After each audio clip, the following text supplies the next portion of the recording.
expert talking about habits. Oh, cool. Yeah, as the subconscious mind, and how meditation can actually like help us break free from all those bad patterns that we all have, right? Yeah.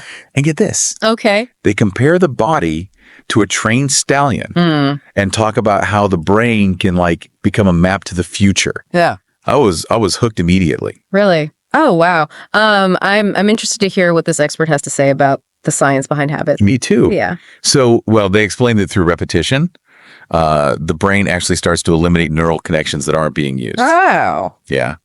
And it's this process called synaptic pruning. Synaptic pruning. Yeah. Okay. And that's how those thoughts and behaviors, even emotions, get hardwired into like automatic patterns. So it's not just about like willpower or discipline then.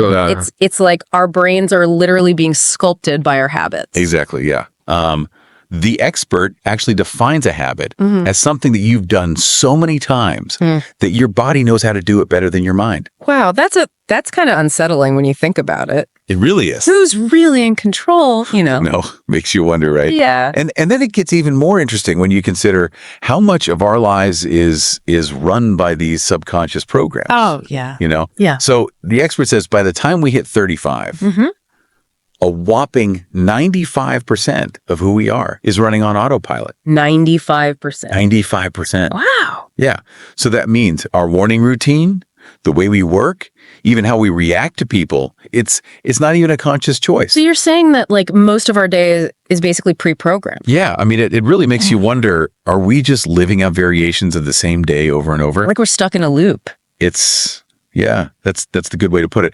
And the expert talks about how dwelling on past problems actually creates a predictable future. Oh, how so? Well, because those negative emotions and limited thinking become our default setting. Oh, that makes sense. So if we keep replaying those negative experiences in our minds, we're actually reinforcing the neural pathways associated with them. Exactly. And making it harder to break free. Exactly. The expert emphasizes that our brains are wired to remember highly emotional events. Right.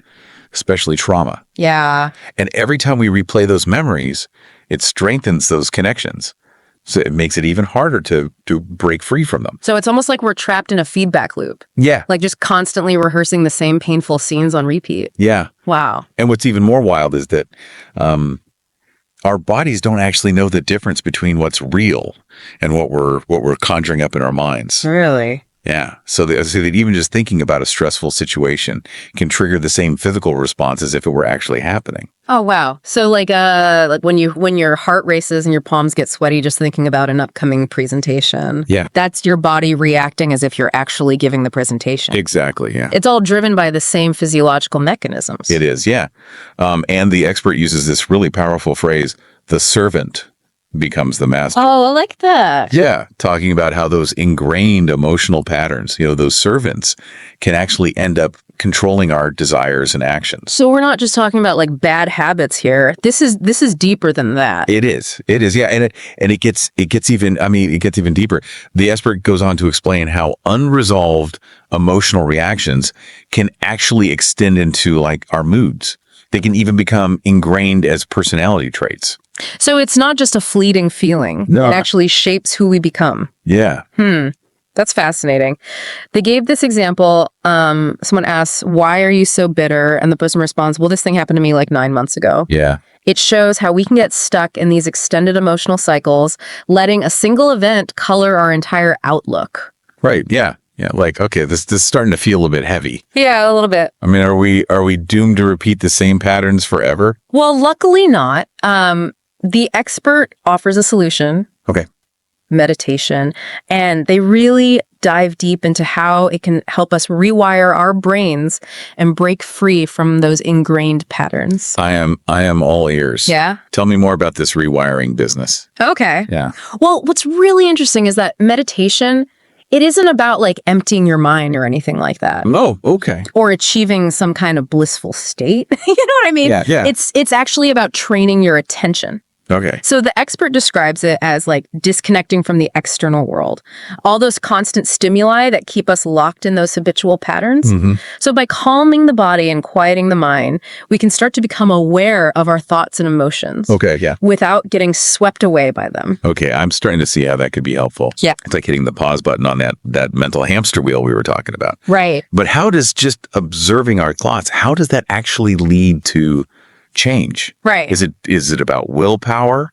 Is it discipline? Well, it's more about conscious awareness. Okay. So the expert explains that when we resist the urge to dwell on the past or get caught up in future worries, we're actually strengthening our ability to choose a response. Okay. It's not about suppressing thoughts or emotions. Right. It's about acknowledging them without judgment. Okay. And then deciding how we want to engage with them. Okay, so we're not just passively meditating. Yeah. We're actively training our minds to respond differently. Exactly. That's pretty empowering. It is, yeah. The expert also talks about the power of visualization, Oh, yeah. how it can actually help us rewire our brains. Mm-hmm. And they claim that mentally rehearsing a desired outcome can literally change our neural pathways. It's incredible, isn't it? It is, yeah. So the expert actually, they delve into the neuroscience behind this, Okay. explaining how repeated mental rehearsal can actually strengthen specific neural connections. So it's like creating a blueprint for the brain to follow. Exactly, yeah. And remember, the brain, it doesn't differentiate between what we vividly imagine and what's actually happening in the physical world. Oh, wow. So by consistently visualizing ourselves acting and reacting in new ways, we're essentially priming ourselves for change. So instead of being limited by our past experiences, we can use visualization to create like a new map for the future. Exactly. But it's not just about sitting around thinking positive thoughts. No, absolutely not. Okay, good. The expert is very clear that this shift requires action. Okay. So they encourage listeners to start making different choices each day, even if it feels uncomfortable at first. You know, it's about stepping outside of our comfort zones and behaving in ways that align with the future we've envisioned. I love that. Aligning our actions with our aspirations. Yep. It reminds me of that quote, the only way to do something new is to be someone new. I like that. But what about those moments when our body, that unconscious mind, tries to pull us back into those old patterns? Yeah. It sounds like a constant battle. It can be. It can be. But the expert acknowledges that it's a process. Yeah. This back and forth between our conscious desires and deeply ingrained habits. And they compare it to training a stallion. Oh, okay. You know, it takes patience, consistency, and a firm but gentle hand. You know, our bodies, they can crave those familiar emotional states, almost like an addiction. Right. So even when we intellectually understand the need for change, our bodies might resist. So how do we overcome that resistance? Wow. It sounds like a recipe for frustration. Well, the expert, they say that's where meditation becomes even more crucial. Okay. So by practicing mindfulness, we develop the ability to observe those urges without giving in to them. So we learn to detach from the emotional pull of the past and choose a new path forward. And they talk about shifting from a Newtonian model of reality, where everything is predictable and based on cause and effect, to a quantum model where we become conscious creators. Okay. I need you to unpack that a little bit. What does it mean to be a conscious creator?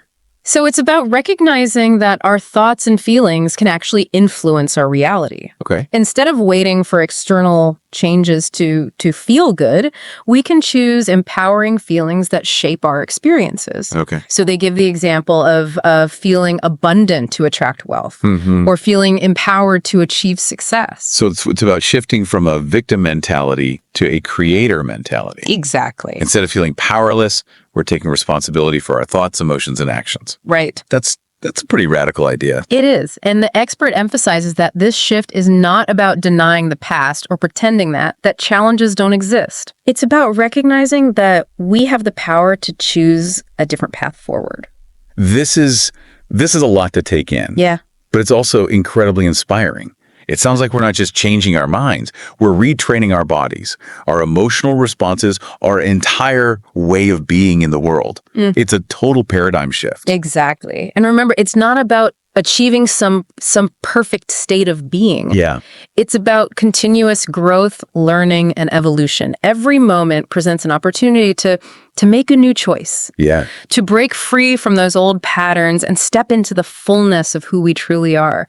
And this deep dive has given you some incredible insights and tools to support you on your journey. This has been an amazing deep dive so far. So where do we go from here? What's the next step? I'm ready to like put all this information into practice. Yeah. The expert leaves us with this powerful challenge. Okay. To identify one habit we'd like to change. Okay. And not just identify, but to visualize ourselves actually doing it differently. I really picture it. Yeah, they remind us that our brains don't actually know the difference between real and imagined experiences. Right. So the more vividly we can picture ourselves embodying that new habit, Yeah.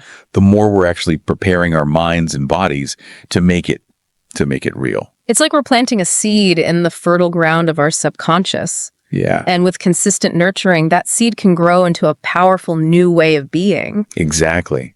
And if we connect this back to that expert's metaphor of training the mind like a stallion, it's about breaking free from the limitations of the past and galloping towards a future we create. I love that. So instead of being pulled along by those old habitual patterns, we're taking the reins Yeah, and steering our lives in a new direction. It's a pretty exciting and empowering thought. it really is. And remember, you don't have to do it alone. You know, this deep dive has provided you with valuable insights and tools to support you on your journey. It really has. So keep exploring, keep practicing, and most importantly, keep believing in your ability to change. This has been an incredible deep dive. It has. I don't know about you, but I'm feeling inspired to take action. Me too. Remember, you are the master of your mind.